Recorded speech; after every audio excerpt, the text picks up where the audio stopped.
اور کافروں کے انجام پر رنجیدہ نہ ہونے اور مسلمانوں پر اپنی ساری محبت نچھاور کرنے کا بیان ہے۔ اس سورت کی آخری آیت میں فرمایا کہ اپنی آخری سانس تک اللہ تعالیٰ کی عبادت کرتے رہیں۔ بتایا کہ آخری سانس تک اللہ تعالیٰ کی عبادت ہے۔ تو وہ ملانکی دے جان گے جڑے کہنے نماز ہی کوئی نہیں، دربار کے ساتھ مسجد ہی کوئی نہیں، چکر ہی کوئی نہیں۔ او خدا کے بندو، عبادت کا پہلا درجہ ہے۔ اگر میرے رسول پاک شدید علیل ہو اور دو صحابہ کے کندھوں پہ ہاتھ رکھ کے بظاہر سہارا لے کے بھی حضور نماز کے لیے پہنچ جائے تو کون سی طریقت پہ عمل کر رہا ہے؟ آخری سانس تک رب کی عبادت کرو۔ یعنی میرا دل کرتا ہے کہ اس آیت کے بعد دعا مانگیں کہ یا اللہ جان بھی اس وقت نکالنا جب سجدے میں ہو، اور یا اللہ دنیا سے اس وقت لے کے جانا جب تیرا ذکر جاری ہو، یا اس وقت لے کے جانا جب تیرے نبی کی نعت پڑھ رہے ہو یا سن رہے ہو۔ عبادت میں لے کے جانا، عبادت میں، کیونکہ وہ کہتا ہے نا آخری سانس تک میرا ذکر کرو، آخری سانس تک میری عبادت کرو۔ آگے پھر سورہ نحل شروع ہو جاتی ہے۔ یہ نحل نا شہد کی مکھی کو کہتے ہیں، یہ شہد کی مکھی کو کہتے ہیں۔ دیکھیں اللہ تعالیٰ نے کن کن چیزوں کے نام پر ماشاءاللہ اپنے فضل سے صورتوں کے نام بیان فرمائے۔ اس صورت کے اکثر مضامین میں اللہ تعالیٰ کی توحید اور استحقاق عبادت میں منفرد ہونے اور اس پر بے شمار دلائل کا ذکر فرمایا گیا۔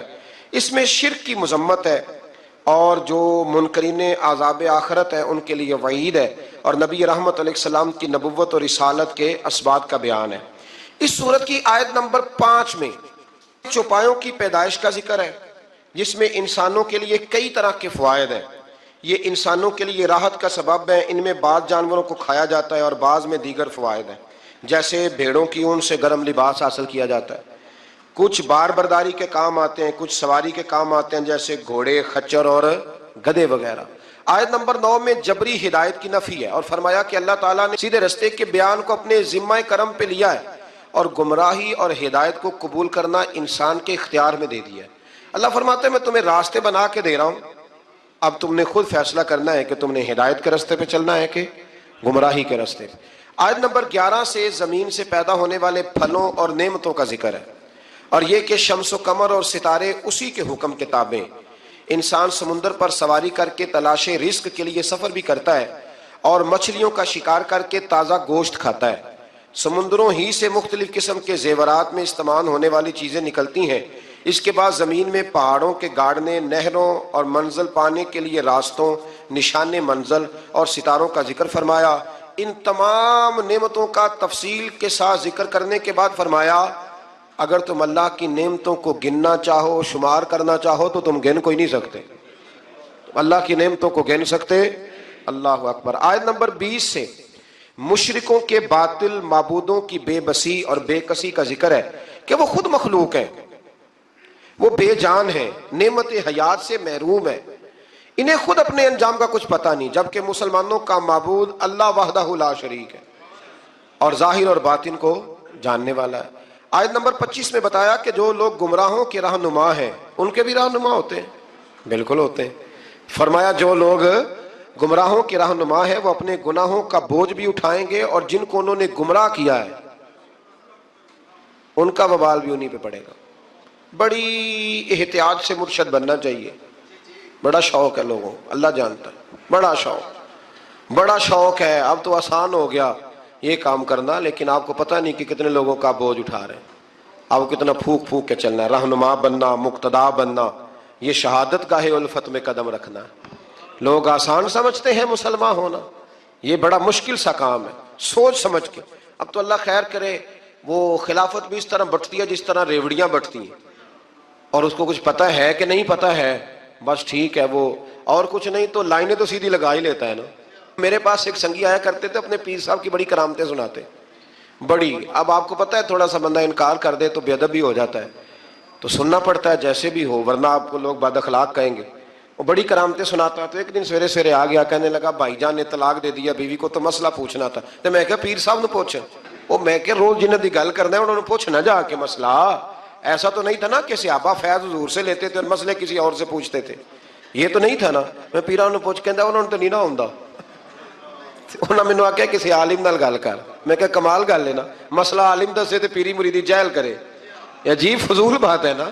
بھائی مسئلہ دس بتانا بھی تو رسول اللہ کا دین ہے نا، یہ اصل دین تو یہ ہے نا نبی پاک کا، دین بتانا اور عمل کرنا۔ اسی طرح ایک صاحب سے میں نے کہا کہ اپنے ہمارے پیر صاحب کے کوئی فکری باتیں، مرشد تو ہوتا ہے کہ ہر موضوع پر وہ ہماری رہنمائی کرے، یعنی کوئی سبق ایسا رہے نا کہ جو اس نے سنایا نہ ہو، پڑھایا نہ ہو۔ تو کہنے لگے ہمارے حضرت صاحب تقریر نہیں کرتے، وہاں تو کوئی اور جمعہ پڑھاتا ہے۔ تو میں کہا آج 4 کتابیں لے کے پڑھے، ہاں کوئی دین کی بات اس سے باہر ہے، آپ کی مہربانی باہر ہے۔ میدان علم میں جب یہ لوگ جاتے ہیں نا جی، پھر انہیں کوئی جواب نہیں آتا۔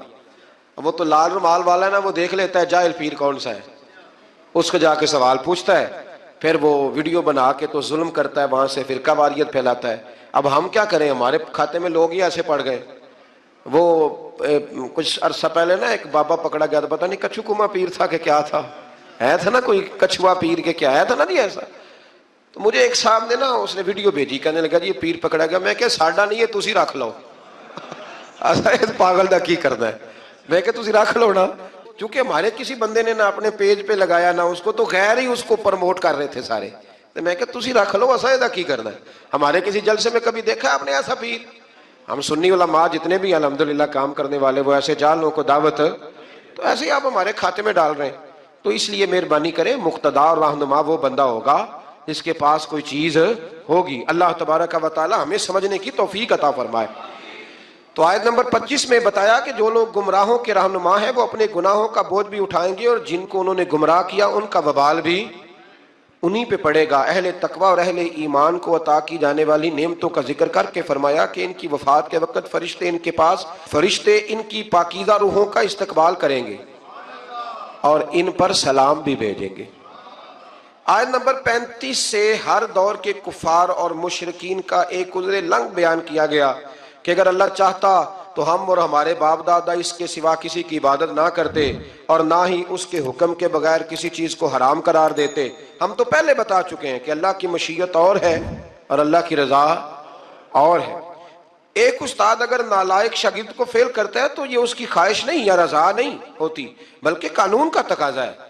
اگر وہ صحیح پرچہ نہیں دے گا تو پھر اسے فیل کیا جائے گا، اور مشیت الہی کا قانون بھی اسی طرح سے ہے۔ آیت نمبر 36 سے فرمایا کہ ہم نے آپ سے پہلے امتوں میں رسول بھیجے، انہوں نے توحید کی دعوت دی اور طاغوت سے روکا۔ جس کے نصیب میں ہدایت تھی وہ ہدایت پا گئے، اور جو بدبخت تھے وہ گمراہی کا شکار ہوئے۔ اور آپ خود ان کے ہدایت یافتہ ہونے پر کتنے حریص ہیں۔ اللہ جسے گمراہ کر دیتا ہے اسے ہدایت نہیں دیتا۔ کفار کی قسمیں کھا کر وقوع قیامت کا انکار پر بتایا کہ قیامت ضرور آئے گی۔ یہ جتنی مرضی قسمیں کھائیں پر قیامت ضرور آئے گی۔ آیت نمبر 40 میں اللہ تعالیٰ نے اپنی قدرت کی جلالت کا اس طرح بیان کیا کہ ہم جب کسی چیز کا ارادہ کرتے ہیں تو ہمارے کن سے تو فیکون، اللہ کن فرماتا ہے تو وہ کام ہو جاتا ہے، وہ چیزیں وجود میں آ جاتی ہیں۔ آیت نمبر 41 میں مہاجرین کے لیے دنیا میں بہترین ٹھکانے اور آخرت میں بڑے اجر کا بیان فرمایا۔ پھر آیت نمبر 43 سے اللہ تعالیٰ نے نبی کریم صلی اللہ علیہ وسلم سے فرمایا کہ آپ سے پہلے بھی ہم نے مردوں کو رسول بنایا تھا جن کی طرف ہم وحی کرتے تھے، اور حقانیت کے واضح دلائل اور کتابیں بھی بھیجیں۔ اے رسول صلی اللہ علیہ وسلم، ہم نے آپ کی طرف بھی قرآن نازل کیا تاکہ آپ لوگوں کو ہمارے وہ احکامات وضاحت کے ساتھ بتا دیں جو ان کی طرف اتارے گئے۔ قرآن نے یہ بھی فرمایا کہ جو کچھ نہیں جانتے جو تم، وہ اہل علم سے پوچھ لیا کرو۔ لوگوں جس بات کا پتہ نہ ہو وہ کس سے پوچھو؟ جسے پتہ ہے۔ آیت نمبر 45 سے فرمایا کہ اسلام اور داعی اسلام کے خلاف سازشیں کرنے والے کفار کو اللہ کے عذاب سے بے پرواہ نہیں ہونا چاہیے جو ان کے پاس کسی بھی صورت میں آ سکتا ہے۔ آیت نمبر 48 سے فرمایا کہ اللہ تعالیٰ نے اس امر کو بیان فرمایا کہ کائنات کی ہر چیز اللہ کی بارگاہ میں مصروف عبادت ہے، ہر چیز عبادت کر رہی ہے، یہاں تک کہ چیزوں کا سایہ جو دائیں اور بائیں جھکتا ہے وہ بھی اللہ کو سجدہ کر رہا ہے۔ یہ تو ہماری خوش قسمتی ہے کہ وہ چاہتا ہے ہم اس کی عبادت کریں، ورنہ اسے کسی کی عبادت کی کوئی ضرورت ہے۔ آیت نمبر 51 سے اللہ تعالیٰ کی وحدانیت، ہر چیز میں اس کی مملکت ہونے، ہر نعمت اس کی طرف سے ہونے اور اللہ کی اطاعت لازمی ہونے کا بیان ہے، اور مشرکین کا مصیبت کے وقت اللہ تعالیٰ کی جڑاب میں گڑ گڑانے اور مصیبت دفع ہونے کی صورت میں دوبارہ شرک کرنے کا بیان ہے۔ آیت نمبر 56 میں کفار کا اللہ کے دیے ہوئے مال سے بتوں کے لیے حصے مقرر کرنے کی مذمت ہے۔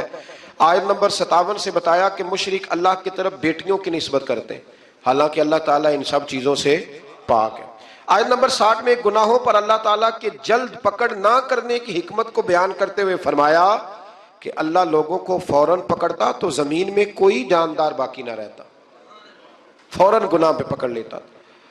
اور فرمایا بلکہ اللہ تعالیٰ آگے اور پیچھے نہ ہونے والی مقررہ میعاد تک مہلت دیتا ہے۔ آیت نمبر 64 میں فرمایا اور ہم نے آپ پر یہ کتاب صرف اس لیے نازل کی ہے تاکہ آپ اس چیز کو صاف صاف بیان کر دیں جس میں یہ اختلاف کرتے ہیں، اور یہ کتاب مومنوں کے لیے ہدایت بھی ہے اور رحمت بھی ہے۔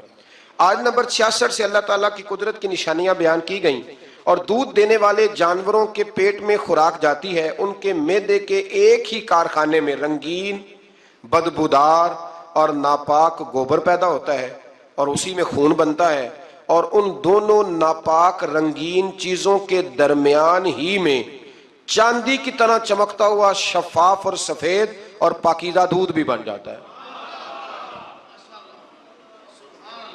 ایک ہی چیز وہ کھا رہے ہیں، تو رب فرماتا ہے میں نے ان کے معدے میں ایسا کارخانہ لگایا ہے کہ کئی چیزیں اس سے پیدا ہو رہی ہیں۔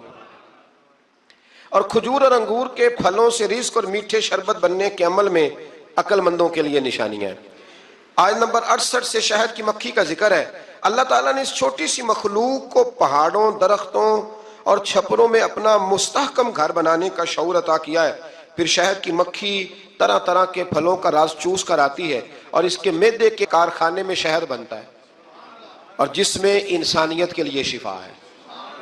آیت نمبر 70 میں انسان کی پیدائش، وفات اور بڑھاپے کے طاری کرنے کا اللہ کی طرف سے ہونے کا بیان ہے۔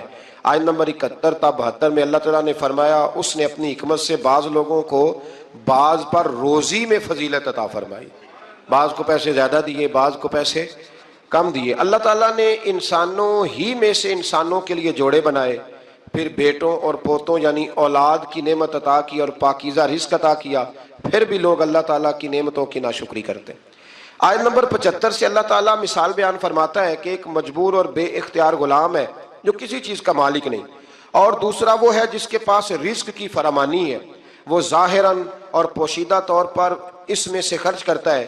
اسی طرح ایک شخص گنگا ہے اور کوئی کام نہیں کر سکتا اور اپنے مالک پر بوجھ ہے، جہاں بھی اسے بھیجا جائے کوئی خیر کی خبر نہیں لاتا، اور دوسرا وہ شخص ہے جو راہ راست پر ہے، نیکی کا حکم دیتا ہے۔ کیا یہ دونوں برابر ہو سکتے ہیں؟ یعنی جب بے اختیار اور با اختیار، بے فیض اور فیض دینے والے بندے برابر نہیں ہو سکتے تو بت اللہ کے برابر کیسے ہو سکتے ہیں؟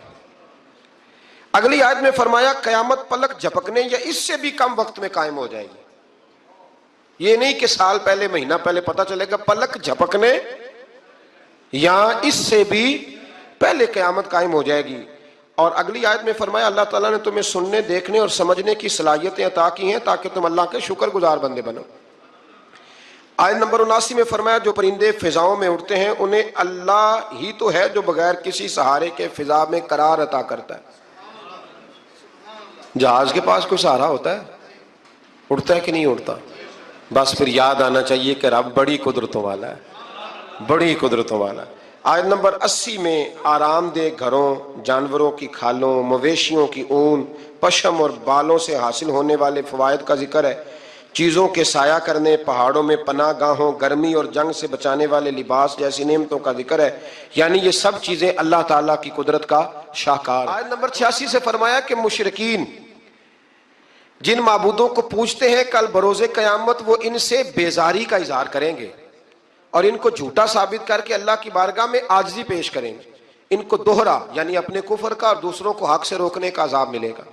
پھر آیت نمبر 99 میں اللہ تعالیٰ نے فرمایا قیامت کے دن ہم ہر امت کے خلاف انہی میں سے ایک گواہ یعنی اس دور کے نبی اور رسول کو پیش کریں گے، اور اے رسول کریم علیہ السلام ہم ان سب پر آپ کو گواہ بنا کے پیش کریں گے۔ یعنی ہر نبی اللہ کی عدالت میں گواہی دے گا کہ اس نے دعوت حق کا فریضہ سر انجام دیا تھا، اور رسول رحمت صلی اللہ علیہ وسلم سب نبیوں کی گواہیوں کی تصدیق فرمائیں گے۔ آیت نمبر 90 میں قرآن مجید کی آیات جامع الاحکام میں سے ایک آیت جسے تقریباً ہر خطبے میں پڑھا جاتا ہے، ان اللہ یأمر بالعدل والاحسان، یعنی اللہ تعالیٰ عدل، احسان اور قرابت داروں کو دینے کا حکم دیتا ہے، بے حیائی، برائی اور سرکشی سے روکتا ہے، تم اس کی نصیحت کو قبول کرو۔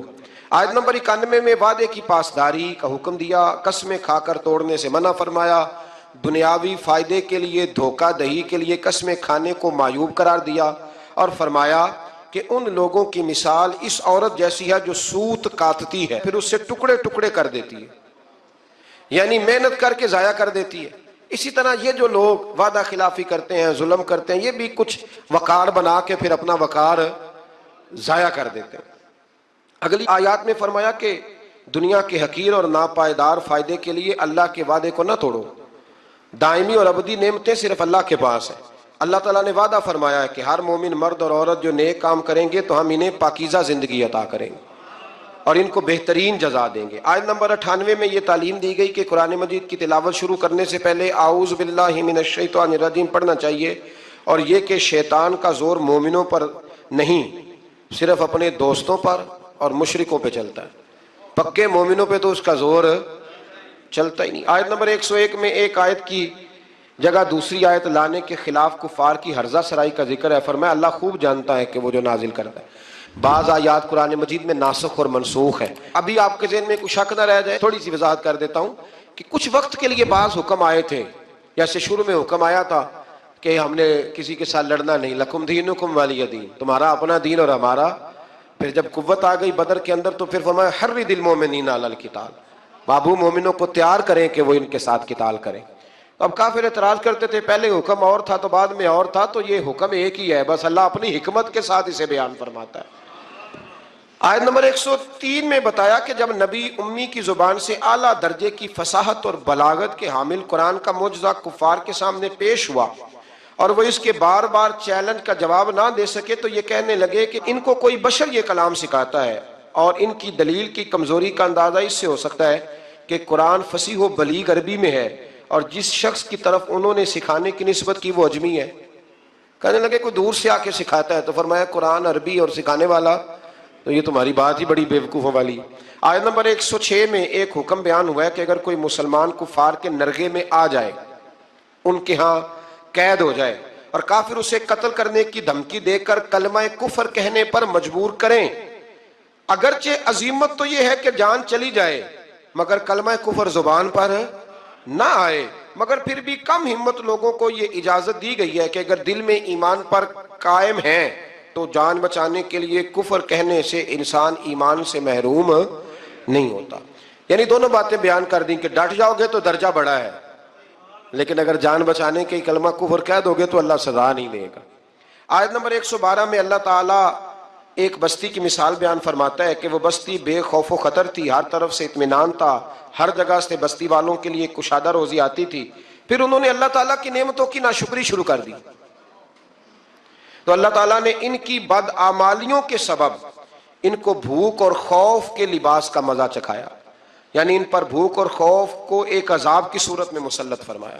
بہت سارے لوگوں کو اللہ مال دیتا ہے تو شکر کرنے کی بجائے غلط کاموں میں لگ جاتا ہے، پھر ان پر عذاب آتا ہے۔ آیت نمبر 114 میں اللہ تعالیٰ کے دیے ہوئے حلال اور طیب رزق سے کھانے اور اس کا شکر ادا کرنے کا حکم فرمایا۔ آیت نمبر 115 میں اللہ تعالیٰ نے 4 قطعی حرام چیزوں کا ذکر کرنے کے بعد فرمایا اگر کوئی حالت مجبوری میں ہو اور جان بچانے کے لیے کوئی حلال چیز میسر نہ ہو تو محض جان بچانے کی حد تک ان کا استعمال کر سکتا ہے۔ آیت نمبر 116 میں خود ساختہ حلال اور حرام کے قوانین مقرر کرنے کی مذمت ہے۔ آیت نمبر 119 میں ایک بار پھر اس رعایت کا بیان ہوا ہے کہ اگر بندہ نادانی میں گناہ کر بیٹھے اور احساس ہونے پر سچے دل سے توبہ کر کے نیکی پر کار بند ہو جائے تو اللہ اس کے گناہوں کو معاف فرما دے گا۔ آیت نمبر 120 سے حضرت ابراہیم علیہ السلام کی صفات کریمہ کا بیان ہے کہ وہ اپنی ذات میں ایک امت تھے، توحید پر قائم اور شرک سے دور تھے، اللہ کی نعمتوں کے شکر گزار تھے، اللہ نے انہیں صراط مستقیم کی ہدایت سے نوازا تھا، انہیں دنیا میں بھی اچھائی عطا فرمائی اور آخرت میں بھی وہ نیکوں کاروں میں ہوں گے۔ آیت نمبر 123 میں رسول اللہ صلی اللہ علیہ وسلم کو ملت ابراہیمی کی پیروی کو حکم دیا گیا، اور آیت نمبر 125 میں دعوت دین کے اسلوب کو بیان کیا گیا کہ اپنے رب کی راہ کی طرف حکمت اور اچھی نصیحت کے ساتھ بلاؤ، اور اگر بحث کی نوبت آئے تو اچھے طریقے سے حجت قائم کرو اور مشکلات میں صبر اور تحمل کا مظاہرہ کرو۔ صبر کی توفیق اللہ تعالیٰ کی طرف سے ملتی ہے اور اس کا بدلہ بھی اللہ ہی دیتا ہے۔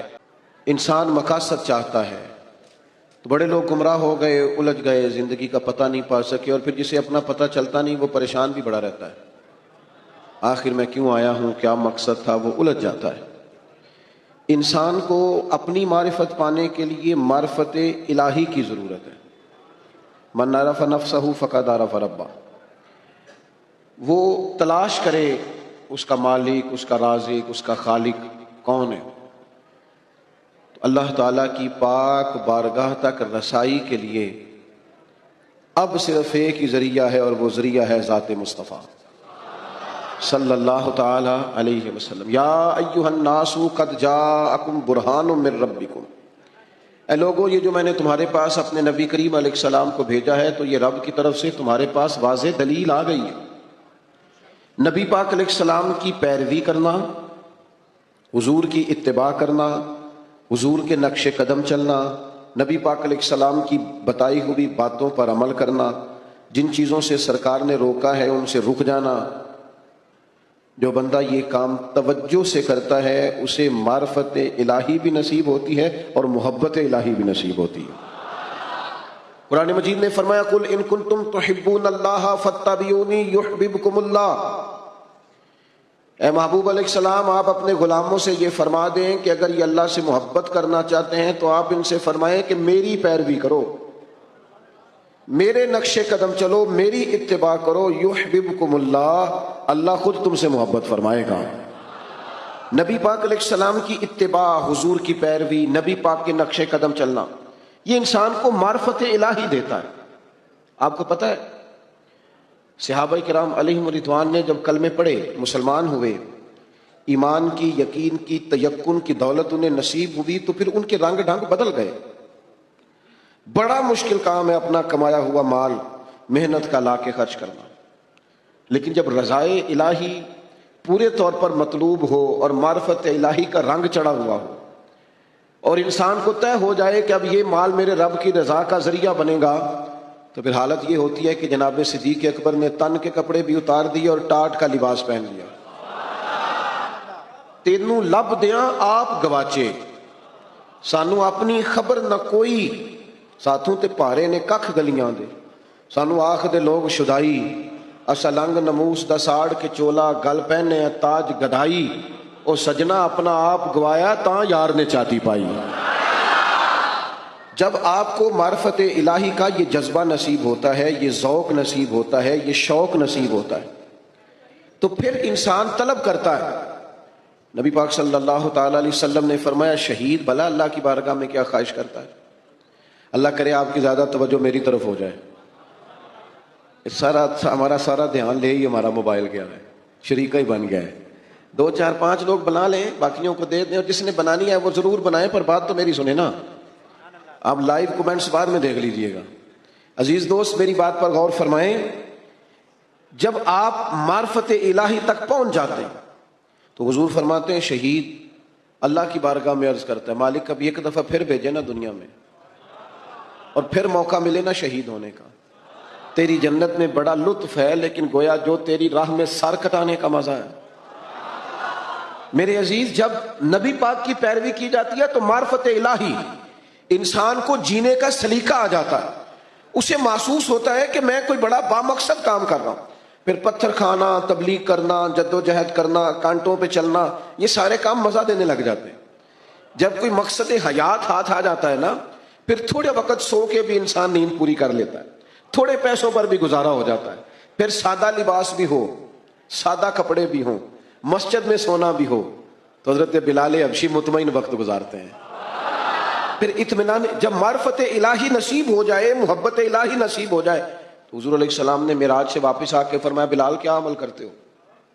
یا رسول اللہ کیا ہوا؟ فرمایا میں نے تو جنت میں بھی تمہارے قدموں کی آواز سنی ہے۔ نبی پاک کی خالص پیروی، اتباع رسول، لیکن شرط یہ ہے کہ انسان تن من دھن سے حضور کی پیروی کرے، وہ چند 2 4 5 چیزوں کا دعویٰ نہ کرے، میٹھا کھانا سنت ہے، مسواک کرنا سنت ہے، داڑھی رکھنا سنت ہے، پگڑی باندھنا سنت ہے، یہ بڑی عظیم سنتیں ہیں، پر سچ بولنا بھی سنت ہے، فاقہ کرنا بھی سنت ہے، دل بڑا رکھنا بھی سنت ہے، دل صاف رکھنا بھی سنت ہے، جو اپنے لیے پسند کرو وہ دوسرے کے لیے پسند کرو، یہ بھی حضور کی دی ہوئی ادا ہے۔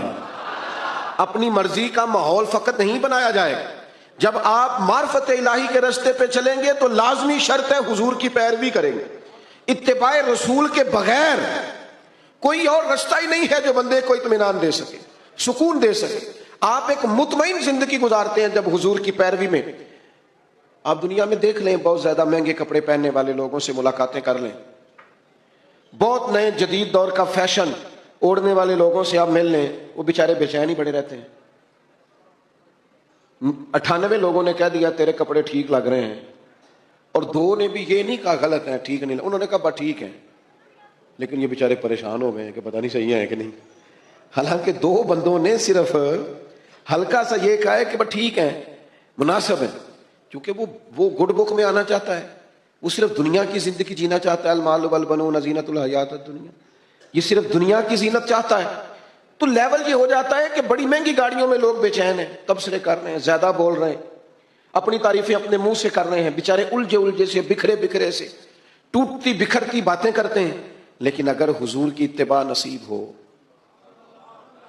اگر پیروی نصیب ہو, تو حضرت عمر نے دیکھ لیا تھا ایک دفعہ سرکار کو موٹے بان کی چارپائی پہ لیٹے ہوئے.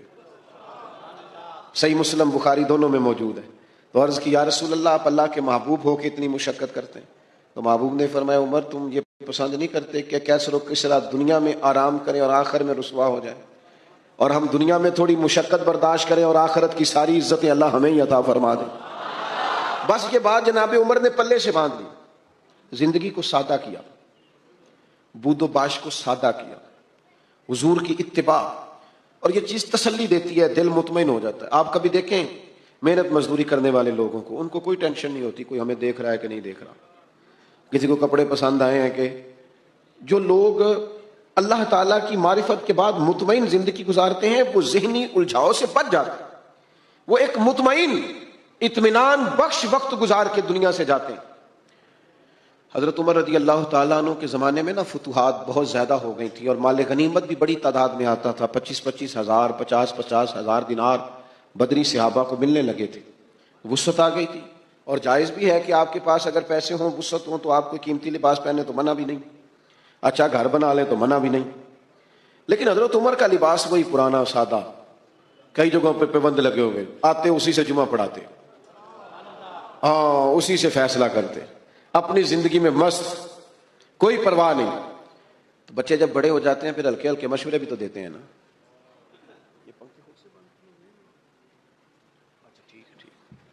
تو بچے ہلکے پھلکے مشورے بھی دیتے ہیں, ٹھیک ہے کوئی بات نہیں, سب رہنے دیں, سب ٹھیک ہے.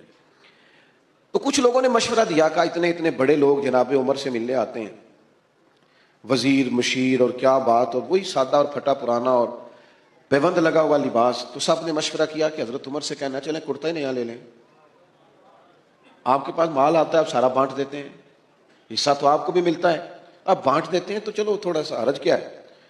تو سب نے مشورہ کیا کہ کہنا ہے حضرت عمر سے. تو ایک صحابی بولے, کہنے لگے کہنا تو ہے پر وہ شعر بھی بتاؤ جو عمر سے بات کرے گا. وہ بندہ بھی تو بتاؤ نا بھائی جو عمر فاروق سے بات کرے. تو لوگوں نے کہا ایک بندہ ہے نا جس کی عمر بات ٹالتے نہیں. کہا وہ کون ہے؟ کہا مولا علی شیر خدا. حضرت عمر ان کی بات نہیں ٹالتے. لوگوں نے حضرت علی شیر خدا کی خدمت میں عرض کی کہ حضور آپ کہیے نا جناب عمر سے کہ اب حالات بدل گئے ہیں, لوگوں کے پاس وسعت آئی ہے. حضور علیہ السلام کے زمانہ مبارکہ میں ظاہری طور پر, ورنہ تو بڑی وسعت تھی, ظاہراً اتنی وسعت نہ تھی. جناب صدیق اکبر کا زمانہ بھی کچھ ایسا ہی تھا. تو اب تو بڑا مال غنیمت آتا ہے اور حالات اور کیا اور ہیں, تو حرج کیا ہے اگر نیا کرتا لے لیا جائے. تو حضرت علی کہنے لگے بالکل تمہاری بات ٹھیک ہے, توجہ ہے نا آپ کی, اور عمر سے کہنا بھی چاہیے. پر فرمانے لگے یہ بھی مجھے پتا ہے میں کہوں گا تو وہ مان لیں گے, اور یہ تمہیں بتاؤں میں نے کوئی نہیں کہنا, میں نہیں کہوں گا کیونکہ میں عمر کی طبیعت کو جانتا ہوں. کہا پھر کیا کریں؟ فرمایا سیدہ عائشہ صدیقہ سے کہو, وہ ماں ہے نا مومنوں کی, حق رکھتی ہیں نا. لوگوں نے یہ سارا مدعا جناب عائشہ صدیقہ سے بیان کیا. بلایا جناب عمر, دوڑے حاضر ہوئے, اماں جی حکم ہو. پردے کے پیچھے بیٹھ گئے. فرمایا عمر اب اللہ نے وسعت کر دی ہے, مال آ گیا ہے, گنجائش آ گئی, تو آپ نیا کرتا لے لیں, کیا حرج ہے؟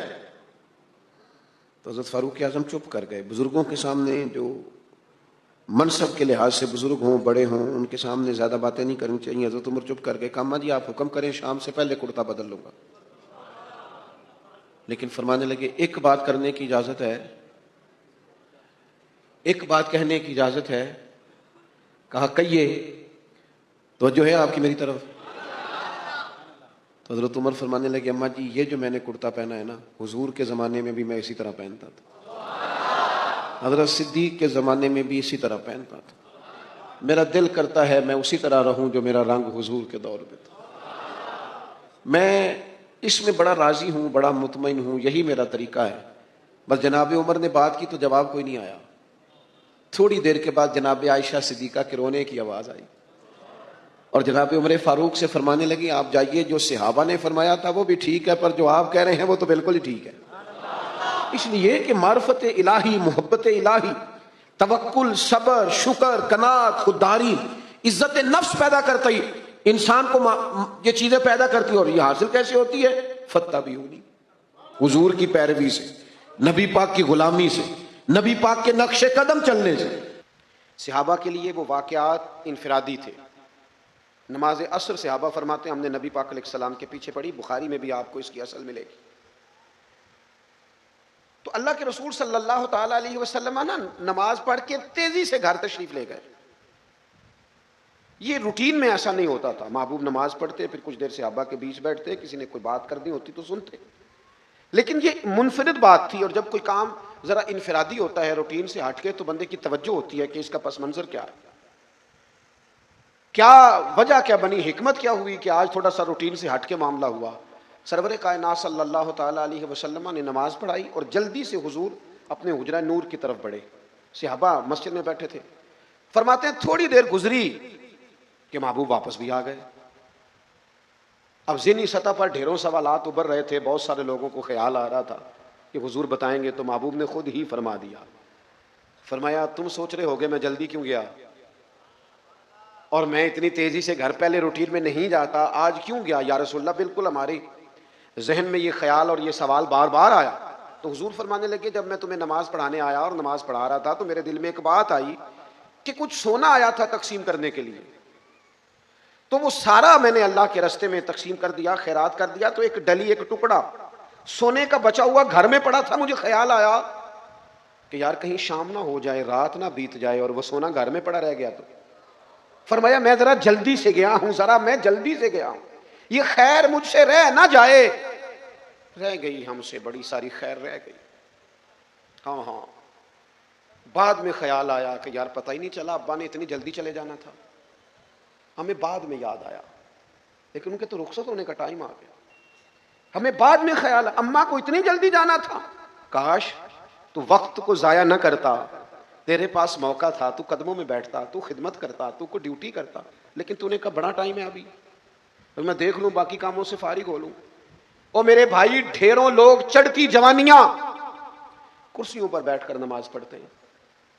بس کوئی تکلیف آ گئی، تیرے پاس تو ہمت ہے، تو کھڑا رہ سکتا ہے. تجھے کاہے کی جلدی ہے کہ تو فٹافٹ بھاگ رہا ہے؟ تو ذرا اطمینان کے ساتھ اللہ کے گھر میں حاضری دے، تیرے پاس موقع ہے. وقت آیا کہ اب میرا دل کرتا ہے میں قرآن مجید کی تفسیر پڑھوں، تو اب تو نظر ہی کام نہیں کرتی، اب تو اتنی دیر بیٹھنا ممکن ہی نہیں رہا، کمر میں درد ہے. تو جو ٹائم ہے پڑھنے کا، سمجھنے کا، غور کرنے کا، تدبر کو، اسے تو ضائع کر دیا. کبھی ادھر جا رہے ہیں، کبھی ادھر جا رہے ہیں. اللہ یعنی بے مقصد بے معنی کام. جلدی سے خیر کٹھی کی جائے، جلدی سے نیکیاں کی جائیں، جلدی سے جد و جہد کی جائے، اپنے کام جلدی سے پایا تکمیل تک پہنچا لیے جائیں، دیر نہ کی جائے. اٹھ فریدا ستیا، داڑھی آ گیا پور، نگا نیڑے آ گیا، پچھا تے رہ گیا دور. اب تو جلدی کرنے کا وقت ہے. تیزی کے ساتھ، ہمت کے ساتھ زیادہ سے زیادہ نیکیاں جمع کی جائیں، زیادہ سے زیادہ کاوش کی جائے. صبح ہمارے بزرگ اٹھتے تھے، پہلے وہ نماز پڑھتے، پھر قرآن پاک پڑھتے، پھر وہ تلاوت کرتے، پھر گھر کے چھوٹے موٹے کام کرتے، پھر اپنی ڈیوٹیوں پہ جاتے، پھر لوگ واپس آتے، پھر جنہوں نے جانور رکھے ہوتے وہ ان کی دیکھ بھال کرتے. پھر لوگ دیکھتے کہ آج مجھے کس غریب کی مدد کرنی ہے. بغیر کسی ذاتی ضرورت کے، بغیر کسی سیاسی مقصد کے لوگ جنازوں میں شرکت کرتے، بیماروں کی تیمارداری کرتے، لوگ غرباء کی مدد کرتے. کسی کا بیاہ ہوتا تو محلے اور علاقے کے جوانوں کو دعوت نہ بھی دی جاتی تو وہ پہنچ جاتے، فلاں کی بیٹی کی شادی ہے، ان کے گھر میں کام کاج ہوگا. لوگ دوڑتے، خیر جمع کرتے، اپنی رضاکارانہ خدمات پیش کرتے، زیادہ سے زیادہ لوگ جدوجہد کرتے. کسی کے ہاں خدا نہ خواستہ کسی کی میت ہو جاتی تو کوئی ٹینٹ لگاتا، کوئی کھانا پکاتا، کوئی قبرستان چلا جاتا، کوئی خدمت سر انجام دیتا. پتہ نہیں کہاں سے تیزی آئی، کہاں سے مشینی دور آیا.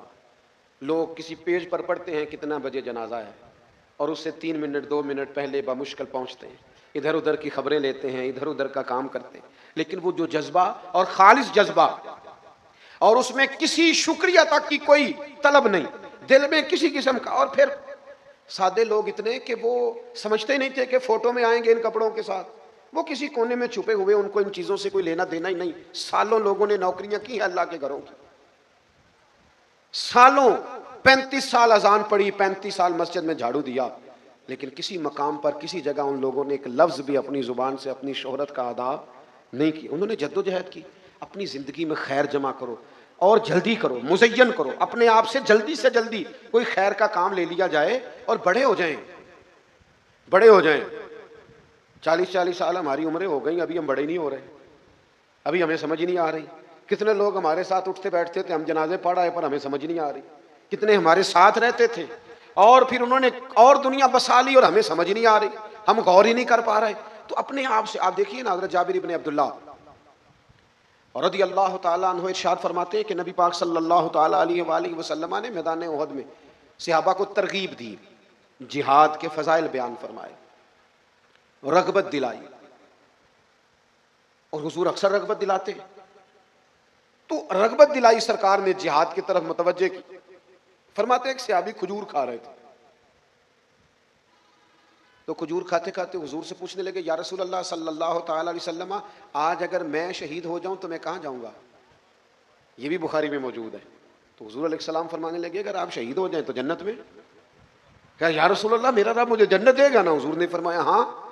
تو جتنی کھجور انہوں نے کھا لی تھی وہ کھا لی، جو باقی منہ میں تھی وہ نکال دی، اور تلوار لے کے میدان میں چلے گئے. کیا مانا؟ حضرت جابر ابن عبداللہ فرماتے ہیں صحابی نے کھجور مکمل کھانے تک کی بھی دیر نہیں کی، کہنے لگے جب جنت سامنے آ گئی ہے تو پھر کھجوریں کھا کے کیا کرنا، جلدی سے دوڑ کے. یعنی اتنا ٹائم بھی ہم کیوں دیں خیر کے کام کو کہ کھجور بس اتنی کھا لی باقی نکال دی، اور کھجور کھاتے کھاتے گھس گئے. اور تھوڑی ہی دیر کے بعد دیکھا کہ میدان جنگ میں انہوں نے جام شہادت نوش کر لیا.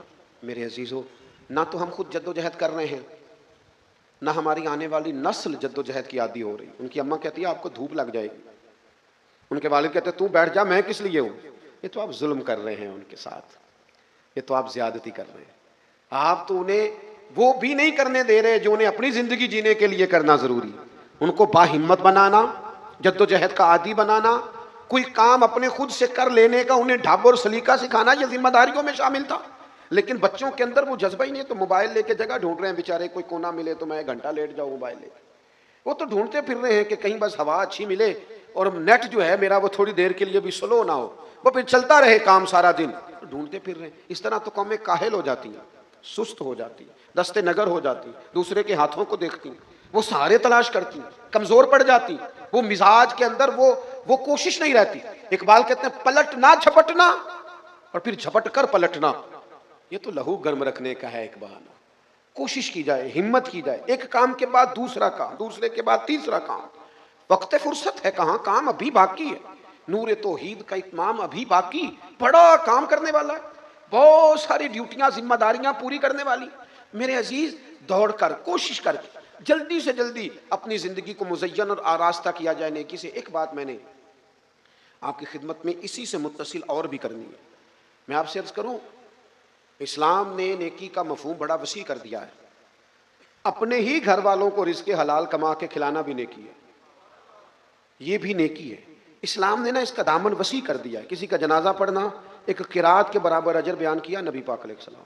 اور حضور نے فرمایا تو صرف تیمارداری کر کے آیا ہے، بیمار کی بیمار پرسی، لیکن جب بھی کسی بندے سے معاملہ کرنا ہے بیچ میں اللہ کی ذات کو رکھنا، رشتہ دار سمجھ کے نہیں جانا، سیاسی معاملہ سمجھ کے نہیں جانا، رضائے الہی کے لیے جانا. کریم محبوب علیہ السلام فرمانے لگے جب تو تیمارداری کر کے آتا ہے تو یوں سمجھ لے اللہ کی رحمت کا دریا بہ رہا تھا، تو غوطہ لگا کے آیا. نیکی کے دامن کو وسیع کر دیا، مفہوم میں وسعت پیدا کر دی. خیر کا کام چھوٹے سے چھوٹا بھی ہو تو اسے نہ چھوڑے. حضور علیہ الصلوۃ والسلام نے فرمایا تو کچھ نہیں نہ کر سکتا، تو جب تیرا بھائی تجھ سے ملاقات کرے تو مسکرا کے ملاقات ہی کر لیا کر۔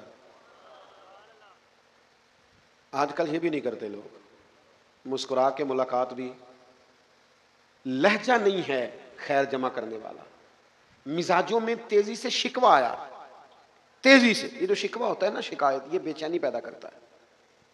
آپ جتنے زیادہ شکوے کرتے ہیں طبیعت اتنی زیادہ بے چین، یار آج کل کام کوئی نہیں، لوگ پیسے ہی نہیں دیتے، بددیانتی بڑی ہو گئی ہے، حالات ہی بڑے خراب ہیں، حکمران کچھ نہیں کرتے، مولوی صحیح بات ہی نہیں بتاتے، فلانا بندہ فلانی جگہ چلا گیا، اتنے شکوے، وہ شکووں کا نتیجہ کیا نکلتا ہے؟ بندہ بے چین رہنے لگتا ہے، غیر مطمئن ہو جاتا ہے۔ آپ یقین کریں لوگوں کے لیے مشکل ہو گیا ہے کسی کو بھی مخلص سمجھنا۔ جتنا مرضی بندہ اللہ کے قریب رہنے والا ہو اور بڑا ہی مخلص ہو، اس نے اپنی نیت کو جتنی مرضی تطہیر دے رکھی ہو، آپ کسی جگہ بھی بیٹھ جائیں اس کے بارے میں تذکرہ کر لیں، کسی بندے کو آپ ڈسکس کر لیں، لوگ کسی کو مخلص سمجھنے کو تیار ہیں۔ کیوں؟ کہ معاشرے کے اندر خیر کٹھی کرنے کا، نیکی میں آگے بڑھنے کا چلن نہیں رہا۔ مادہ پرستی اور دنیا داری کا غلبہ اس قدر زیادہ ہو گیا ہے کہ کوئی کتنے ہی اچھے خیر کے لباس میں ملبوس ہو، اس کے بارے میں بدگمانی ہے کہ بندہ بہرحال کہیں نہ کہیں کو دنیاوی مقاصد رکھتا ہوگا۔ لازمی نتیجہ کیا نکلا ہے؟ لوگ خیر سے دور ہو گئے۔ اچھی سوچیں، اچھے نظریات اور اچھے ترک پر جد و جہد، اسے اپنی زندگی کا حصہ بنائیں۔ جہاں بھی نیکی ملے، جہاں بھی، اگر ایک پتھر آپ سے اٹھایا جا سکتا ہے گلی سے، تو وہ آپ کسی اور کے حصے میں نہ آنے دیں، کوشش کریں میرے حصے میں ہی آئے۔ وہ آپ دیکھیں نا، مسجد نبوی تعمیر ہو رہی ہے، تو حضرت ابو ہریرہ رضی اللہ تعالیٰ عنہ فرماتے ہیں جب دوسری مرتبہ تعمیر ہو رہی تو فرماتے ہیں حضور بھی اینٹیں اٹھا کے لاتے تھے، ہم بھی لاتے تھے، تو جب ہم نے عرض کیا نا یا رسول اللہ صلی اللہ تعالیٰ علیہ وسلم ہمیں آپ دے دیں، ہم اٹھاتے ہیں، تو پتہ حضور نے کیا فرمایا؟ محبوب فرمانے لگے تم نے زیادہ اجر لینا ہے اللہ تعالیٰ سے، مجھے نہیں ضرورت اجر لینے کی۔ آپ اس پہلو کو، دین کے اس پہلو کو سمجھیں کہ نبی امتی جو بھی نیکی کرے گا نا، کوئی بھی امتی کوئی بھی خیر کا کام کرے تو وہ اللہ تعالیٰ اس کا اجر حضور علیہ السلام کو بھی عطا فرماتا ہے، کیونکہ جس نے نیکی کی طرف لگایا ہو اسے اس کا اجر ملتا ہے۔ محبوب کے درجات میں بلندی ہوتی ہے، حضور نے لگایا نا سب لوگوں کو نیکی، تو علماء نے مسئلہ لکھا ہے کہ ساری خیر حضور کے دامن کرم کی طرف لوٹتی ہے۔ حضرت ابو لبابہ رضی اللہ تعالیٰ عنہ اور مولا علی شیر خدا کرم اللہ تعالیٰ وجہہ الکریم اور نبی پاک علیہ السلام، تینوں کے حصے میں ایک سواری آئی تھی جب بدر کی طرف جا رہے تھے، تینوں کے حصے میں ایک سواری آئی، کیونکہ سواریاں کم تھیں اور سوار زیادہ تھے، تو تین تین آدمیوں کے حصے میں ایک سواری آئی۔ تو اب اسلام چونکہ اپنے حسن کے اعتبار سے بڑی نرمی رکھتا ہے، شائستگی رکھتا ہے، جانور کے تکلیف کا بھی احساس کرتا ہے، تو فرمایا تینوں اکٹھے سواری پہ سوار نہ ہوں، دو سوار ہو جائیں، ایک پیدل چلے، زیادہ سے زیادہ دو۔ تو اب ظاہر ہے ایک آدمی کو پیدل چلنا تھا، پہلے نبی پاک علیہ السلام کے پیچھے مولا علی سوار تھے، جناب ابو لبابہ یہاں کوئی اور صحابی تھے وہ پیدل چل رہے تھے، اور پھر حضرت علی رضی اللہ تعالیٰ عنہ پیدل چلنے لگے لگام تھام کے، اور وہ ساتھ بیٹھ گئے۔ اب باری آئی حضور کے پیدل چلنے کی، نبی پاک علیہ السلام بھی اپنی باری میں نیچے تشریف لے آئے، تو دونوں حضرات نے دست بستہ، اور خدا معاف کرے کچھ شائبہ بھی کر سکتا ہے کہ انہوں نے صرف کہا ہوگا نہیں آپ بیٹھ جائیں، دل کی گہرائیوں سے صدقے باری جا کے، جان قربان کر کے، دل نذرانہ بنا کے عرض کی حضور کریم مہربانی فرمائے ہمارے تو مقدر جاگ گئے، کیا آپ سواری پہ بیٹھے ہو؟ حضور آپ پیدل کیوں چلیں، آپ بیٹھے نا، ہم چل رہے ہیں۔ حضور نے پتہ کیا فرمایا؟ نبی پاک علیہ الصلوۃ والسلام فرمانے لگے نہ تو تم دونوں میں مجھ سے طاقت زیادہ ہے کہ تم پیدل چل سکتے ہو، میں نہیں چل سکتا، اور فرمایا نہ ایسی کوئی بات ہے کہ تمہیں رب سے اجر چاہیے اور مجھے نہیں چاہیے۔ فرمایا طاقت بھی مجھ میں زیادہ ہے اور میں بھی اپنے رب سے اجر لینا چاہتا ہوں، اور یہ خیر حصے میں آ رہی ہے، بدر میں یہ خیر حصے میں آ رہی ہے کہ پیدل چلنے کا موقع مل رہا ہے، تو کیوں چھوڑیں؟ ایک جنگ دین کی سربلندی کے لیے جد و جہد، اور پھر اس پر یہ کہ کفر کا سر توڑنے کا جذبہ اور حق کے واضح کرنے کا موقع، ان ساری نعمتوں کے ساتھ ساتھ حشر میں پھر ملیں گے میرے دوستو، بس یہی ہے مقام آخری حشر میں پھر ملیں گے میرے دوستو، زندگی نے جہاں تک وفا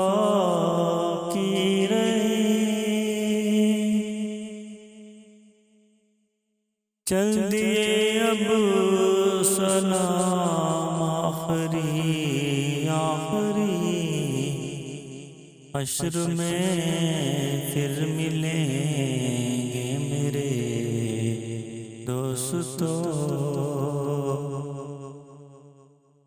کہنا سب جیت جی کے شکوے گلے، آج سے ختم دنیا کے سب سلسلے،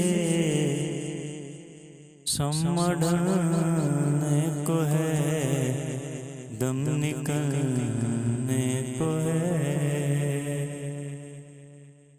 اب ہے قصہ تمام آخری آخری، حشر میں پھر ملیں گے میرے دوستو، مجھ کو نہلا کے پہنا دیے ہے کفن، رو چکے مل کے ماں باپ بھائی بہن، موت بھی دوستو آز حیرت میں ہے، ہو چکا انتظام آخری آخری، حشر میں پھر ملیں گے میرے دوستو۔ اگر پیدل چلنے کا بھی تھوڑا موقع مل جائے تو اور خیر ہاتھ آئے گی، تو فرمایا اس خیر کو بھی چھوڑنا، جو بھی خیر کا کام ہاتھ میں آئے اسے چھوڑا، ہم نہ نیکیوں کے معاملے میں اس طرح کا جذبہ نہیں پیدا کر پا رہے اپنے دلوں کے اندر، خیر کے کاموں میں اس طرح کا جذبہ، میں آپ کو صحیح بتاتا ہوں، میں دعوے سے کہتا ہوں کہ اگر خیر کا وہ جذبہ ہمیں نصیب ہو جائے نا جو رسول پاک علیہ السلام نے اپنے فیضان کرم سے ہمیں عطا فرمایا ہے، تو اتنے زیادہ بھوکے نہیں ہوتے شہر میں جتنے کہ اللہ تعالیٰ نے لوگوں کو وسعت دی ہوتی۔ اگر وہ جذبہ پیدا ہو جائے کبھی کوئی بھوکا نہ سوئے، اتنا لمبا کام نہیں ہوتا کسی مسجد کا بھی، سب کی مشترکہ ہوتی ہے مسجد، اگر کہیں تعمیر کا نام لے تو وہ جذبات اگر پیدا ہو جائے جو ہونے چاہیے تو یہ تو دنوں کے اندر کام کھڑا ہو سکتا ہے۔ اتنی زیادہ بچے جو اسکولوں سے کالجوں سے باہر ہیں، وہ ایسا نہیں ہے کہ ہم ان کی تعلیم کو افورڈ نہیں کر سکتے، لیکن اگر ہم انہیں اسی نظر سے دیکھیں جس نظر سے ہم اپنے جگر پارے کو دیکھتے ہیں، اپنی بیٹے اور بیٹی کو دیکھتے ہیں، وہی جذبہ اگر ہم ان کے لیے بھی رکھیں تو بڑی جلدی یہ خیر سمیٹی جا سکتی ہے۔ تو اپنی زندگی میں جلدی سے کوئی خیر کا کام کر لیا جائے، جلدی سے ہمت کی جائے، جلدی سے جد و جہد کی جائے، اور جلدی سے کوشش کی جائے کہ کچھ خیر کو جمع کیا جائے، کچھ جد و جہد کی جائے۔ آپ کبھی دیکھیں ان لوگوں کی زندگیاں جو رسول پاک صلی اللہ تعالیٰ علیہ وسلم کے ساتھ تھے، انہوں نے ایک ایک وقت میں کتنی کتنی خیر کی۔ 2 دفعہ ہجرت کی حضرت عثمان غنی نے، 2 دفعہ ہجرت دین کے راستے میں 2 دفعہ ہجرت کی ہے، پہلے حبشہ گئے پھر مدینہ منورہ گئے، جتنی دفعہ محبوب نے اشارہ کیا اتنی دفعہ مال پیش کیا، اور جب جان دینے کی باری آئی تو جناب عثمان غنی شہید ہو کے دنیا سے گئے۔ اپنی زندگی میں جب جب دین نے جو جو خیر مانگی ان لوگوں نے اس خیر کو پیش کیا۔ حضرت عمر بن جموح رضی اللہ تعالیٰ عنہ اپنے 4 بیٹے لے کے آئے تھے احد والے دن، 4 بیٹے، تو چاروں بیٹے جب پیش کر دیے تو خود بھی وہ تھوڑا سا ایک پاؤں میں مسئلہ تھا تو ذرا لنگڑا کے چلتے تھے، تو 4 بیٹے لے کے حضور کی بارگاہ میں حاضر ہیں، تو بعد میں خود بھی جنگ کا لباس پہن کے آ گئے، تو اللہ کے رسول علیہ السلام نے فرمایا آپ کے تو 4 بیٹے آ گئے تو آپ بھی چلیں گے؟ تو سوال بڑا انوکھا تھا، عرض کرنے لگے یا رسول اللہ اگر پاؤں میں مسئلہ ہوا تو جنت نہیں ملے گی؟ تو کریم فرمانے لگے کیوں نہیں جائیں گے؟ جائیں گے۔ تو عرض کی حضور اگر بیٹوں نے جانا ہے تو پھر باپ بھی ساتھ ہی جائے گا، سارے گھر والے خیر جمع کریں گے، سب ہم شریک ہوں گے۔ تو اپنا ذہن اس طرح کا بنائیں کہ میں نے اپنی زندگی میں خیر جمع کرنی۔ میں آپ سے عرض کروں گھر میں بھی ذرا خود اپنی ذات کے لیے سہولیات لینی چھوڑیں، گھر والوں کو سہولیات دینی شروع کریں۔ آپ تھوڑی دیر کے لیے نا اپنے آرام کو، اپنی سوچوں کو تھوڑی دیر کے لیے کم کریں۔ اسی وقت اگر سادہ روٹی بھی مل جائے تو کوئی حرج والی بات نہیں ہے، لیکن ہر وقت دوسروں کو تکلیف دیے رکھنا، ہر وقت اگر کوئی 2 مرلے بھائی کی طرف زیادہ چلے جائیں تو کوئی حرج والی بات نہیں۔ تھوڑا سا نا دل کو بڑا دوسروں کے لیے گنجائش پیدا کرنے کی کوشش کریں۔